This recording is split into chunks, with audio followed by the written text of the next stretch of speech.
আসসালামু আলাইকুম, আশা করি সবাই ভালো আছেন। আজকে আমি করলা দিয়ে পোয়া মাছ রান্না করব। এর জন্য আমি পোয়া মাছগুলোকে ভেজে নিয়েছি। আমি পোয়া মাছটা ভালো করে ধুয়ে হলুদ এবং লবণ মাখিয়ে কিছুক্ষণ রেখেছিলাম। তারপর তেলে ভালো করে দোনো পাশ ভেজে নিয়েছি।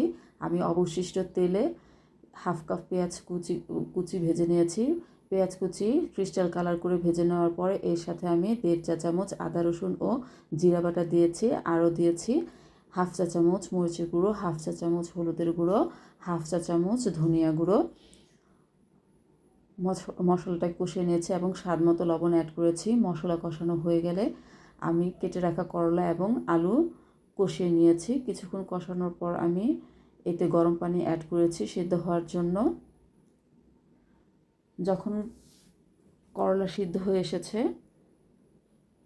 আমি 80% সিদ্ধ হওয়ার পরে ভাজা মাছগুলোকে দিয়ে দিয়েছি। মাছগুলো দেওয়ার পর কিছুক্ষণ সেদ্ধ করে নিয়ে আমি মাখা মাখা ঝোল রেখে নামিয়ে ফেলেছি।